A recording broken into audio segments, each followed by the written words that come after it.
రైతు డిక్లరేషన్ పేరిట బిల్డప్. కానీ ఎన్నికలు అయిపోయినాక ఇప్పుడేంది, రైతులు ఊళ్ళల్లో ప్రమాణ పత్రం అన్నట, గవర్నమెంట్కు రైతు ప్రమాణ పత్రం అన్నట్టు. ఇప్పుడు ఇక ఇంతకంటే విచిత్రమైన ముచ్చట మేమైతే అన్నట్టు వినలేదు.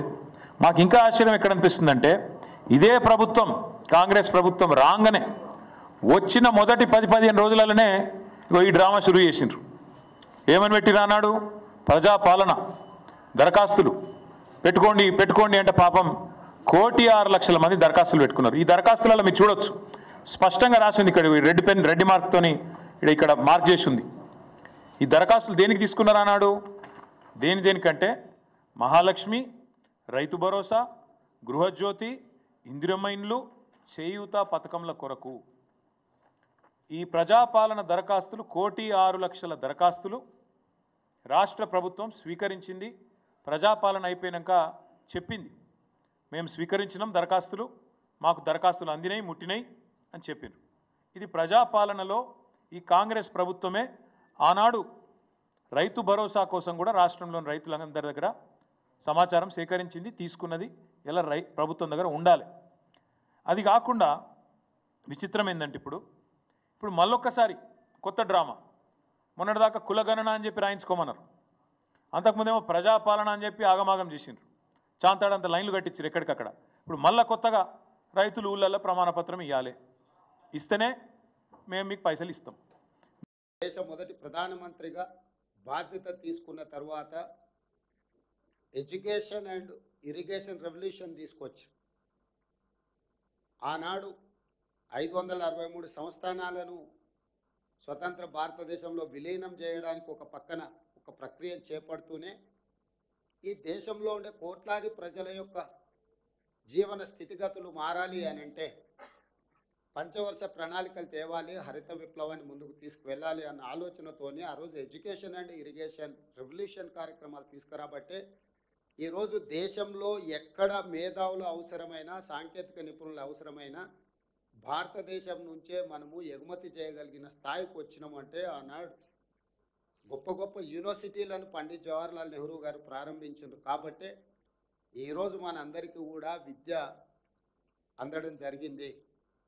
అదేవిధంగా ఆకలితో అలమటిస్తూ కరువులతో లక్షలాది మంది కరువు వచ్చి చనిపోతుంటే ఆ కరువును ఆకలిని తీర్చడానికి ఒకప్పుడు కరువు వస్తే బురద దీని బతికిన రోజులు ఉన్నాయి. ఈ దేశంలో స్వతంత్రం వచ్చిన తర్వాత బురద దీని బతికే కాడి నుంచి మిగులు ఆహార పదార్థాలలో మిగులు దేశంగా ఈరోజు భారతదేశం అభివృద్ధి పదం వైపు నడిపించింది అని అంటే అది కాంగ్రెస్ పార్టీకి ఉన్న ఒక విజన్.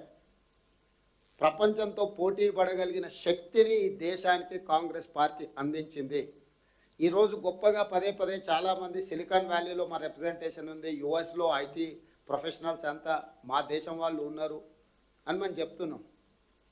అంత గొప్ప అచీవ్మెంట్కి కారణం రాజీవ్ గాంధీ గారు కాదా? ఈ దేశానికి కంప్యూటర్ని ఇంట్రడ్యూస్ చేసి బీయింగ్ అనే ప్రైమ్ మినిస్టర్ ఈ దేశంలో ఉన్న నిరుద్యోగ యువకులకు ఉద్యోగ ఉపాధి అవకాశాలు కల్పించడమే కాకుండా పారిశ్రామికవేత్తలుగా మార్చాలి అని అంటే సాంకేతిక విప్లవం రావాలి, కంప్యూటరైజేషన్ జరగాలి అని చెప్పి సాంకేతిక విప్లవాన్ని తీసుకొచ్చింది శ్రీ రాజీవ్ గాంధీ గారు కాదా? కంప్యూటర్ తెచ్చినప్పుడు కూడా చాలామందికి ఉద్యోగాలు పోతాయి, మాన్యువల్లోనే ఉండాలి, మనుషులే పనిచేయాలని వాదించిన వాళ్ళు కూడా ఉన్నారు. వాళ్ళ ఆలోచన వాళ్ళది, వాళ్ళ విధానం వాళ్ళది. కానీ ఆ కంప్యూటర్ వచ్చిన తర్వాత కంప్యూటర్ నడపడానికి మళ్ళీ మనిషి అవసరం కదా.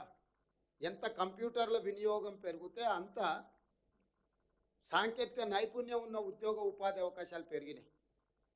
కంప్యూటర్ల వల్ల ఉద్యోగాలు పోలేదు, ఉద్యోగాలు పెరిగినాయి, ఆదాయం పెరిగింది.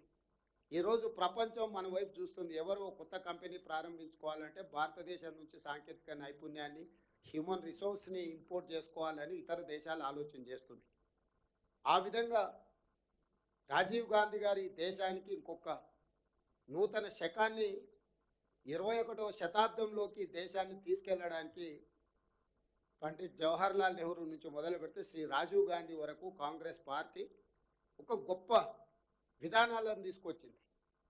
అగ్రికల్చర్ రిఫార్మ్స్, ల్యాండ్ రిఫార్మ్స్, అదేవిధంగా పెట్టుబడుల విధానంలో సరళీకృత విధానాలు పివి నరసింహారావు గారు తెలంగాణ బిడ్డ తీసుకురాబట్టి ఈరోజు ప్రపంచంలో ఉండే అన్ని సంస్థలు మన దేశంలో పెట్టుబడులు పెట్టి ఇక్కడ ఉద్యోగ ఉపాధి అవకాశాలు పెంచడమే కాకుండా రాష్ట్ర దేశం యొక్క ఆదాయాన్ని మన బడ్జెట్ను లక్షల కోట్లకు పెరగడానికి కారణం పివి నరసింహారావు గారు తీసుకొచ్చిన విధి విధానాలు. ఆ రోజు కూడా ఆ విధానాలను వ్యతిరేకించిన వాళ్ళు ఉన్నారు, విధానాల మీద అనుమానాలను వ్యక్తం చేసిన వాళ్ళు ఉన్నారు, ఈ విధానాలు వద్దే వద్దు అని మాట్లాడిన వాళ్ళు ఉన్నారు. వాళ్ళ యొక్క అవగాహన వాళ్ళ యొక్క పార్టీ విధానాలతో వాళ్ళు ఆ విధంగా మాట్లాడారు. కానీ ఈరోజు ఆ ముగ్గురు ప్రధానమంత్రులు, ప్రధానంగా పండిత్ జవహర్లాల్ నెహ్రూ గారు, శ్రీ రాజీవ్ గాంధీ గారు, పివి నరసింహారావు గారు ఈ దేశంలో ప్రవేశపెట్టిన పాలసీలన్నీ కూడా ఈ దేశము ప్రపంచంతో పోటీ పడే విధంగా బలమైన దేశంగా మారడానికి ఉపయోగపడింది.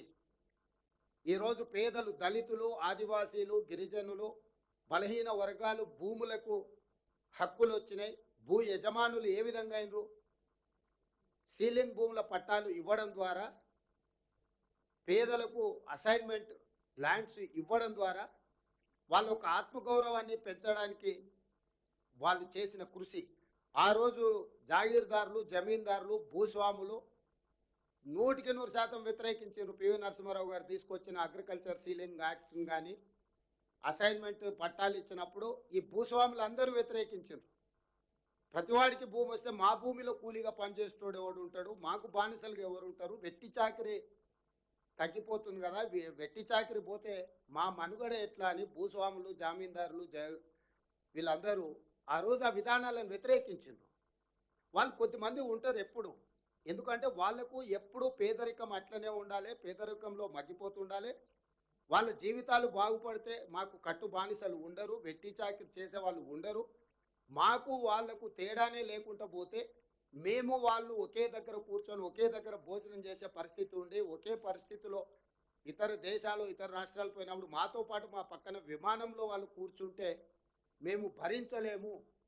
కాబట్టి ఈ వ్యత్యాసం ఎప్పుడు ఇట్లనే ఉండాలి, మేము అక్కడ ఉన్నతంగా పైన ఉండాలి, వీళ్ళంతా కింద ఈ కుళ్ళులో, కంపులో, విష వలయంలో బతుకుతూ ఉండాలి, వాళ్ళు ప్రతినిత్యము సమస్యలతో కొట్టుబెట్టాడుతూ ఉండాలి, వాళ్ళ జీవితాలలో ఏమాత్రం కూడా మార్పు రాకూడదు అన్న ఆలోచన కొంతమంది భూస్వాములకు, దొరలకు, జమీందారులకు, జాగీర్దారులకు ఉంటుంది. అదొక భావజాలం. ఆ భావజాలం వాళ్ళతోనే పోతుంది, వాళ్ళల్లో మార్పు రాదు. వాళ్ళు పోతే కానీ ఆ భావజాలం పోదు. అట్లాంటి భావజాలం నింపుకున్న కొంతమంది అధికారం కోల్పోయిన నిస్పృహతో, అసహనంతో 10 సంవత్సరాలు తెలంగాణ రాష్ట్రాన్ని పట్టి పీడించి దోసి బందిపోటు దొంగల కంటే దుర్మార్గంగా తయారై డేలైట్ రాబరీస్, పగటిపూటనే బందిపోటు దొంగలు బ్యాంకులలో దూరి దోసుకుంటారని విన్నాం. కానీ అధికారం ముసుగులో, ప్రజాప్రతినిధుల ముసుగులో, మంత్రుల ముసుగులో అధికారాన్ని అడ్డం పెట్టుకొని దోసుకున్న బందిపోటు దొంగలు ఈరోజు కూడా స్వేచ్ఛగా తిరుగుతున్నారు ఈ సమాజంలో. వాళ్ళు ఈరోజు మూసీ పరివాహక ప్రాంతంలో